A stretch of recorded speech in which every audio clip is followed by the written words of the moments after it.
looking at the signature moments in terms of storms in Houston, and I think of Carla and Alicia and Allison and Ike.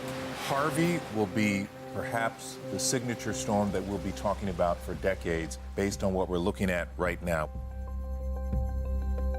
We were lucky in that we had spent the previous year learning how to collaborate and work together.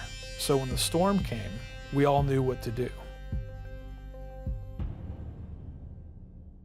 We naturally stood up and did the things that we did in the military. What do you need? What do you have? And how can you help somebody else? When we first showed up on the first day that the streets cleared and we could actually make it down here, I got here and there was already 4 or 5 people here. The first thought on their mind was to come to Combined Arms, because what are we gonna do? What are we gonna do now? We just started grabbing computers where we could grab computers and stealing phones from wherever we could steal phones. And we set up a call center here.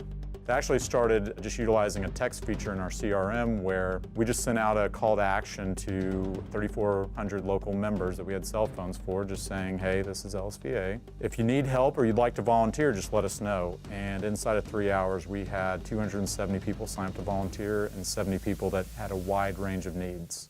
Just seeing the flooding and the people needing help and everything, I said, I can't sit here anymore. I gotta help. And at that point, I remembered, hey, I saw this Team Rubicon. I don't know what it is. I know I saw something about it's a veterans-based organization. They go help people. So I got signed up, and I was downrange with Team Rubicon probably a week after that. I would say probably 3/4 of my time has been spent on floods. It's the most expensive disaster, both in terms of money, property, loss of life. We got some boats, got some of our best people, sent them to Houston. For Team Rubicon, the decision of who to help is who can't help themselves. We're specifically looking for the elderly, the disabled, who without help are not going to recover. 10 inches of water can ruin somebody's entire life. So what do you do with 10 feet of water? Not long after Harvey stopped being the major headline, people thought the recovery was over. It's important that we don't forget that. That process is complicated because Houston looks fine.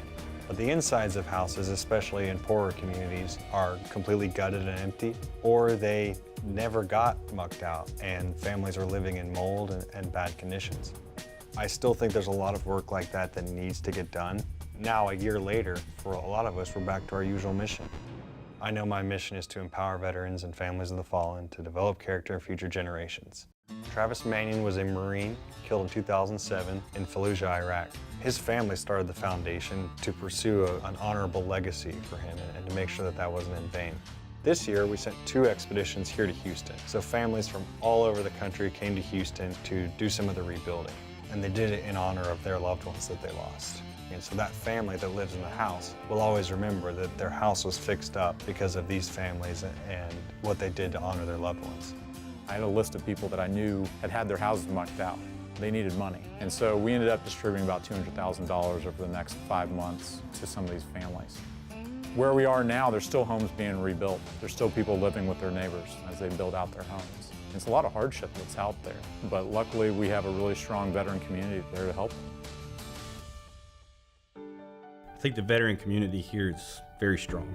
There's been tremendous resources, more than I've ever seen anywhere else, coming together just to help the cause. Not just vets helping vets or anything like that. It's just, here we are, what do we do? How do we help? Empowering Arms is proudly presented by the International Brotherhood of Electrical Workers 716. For more inspiring stories, go to khou.com/empoweringarms.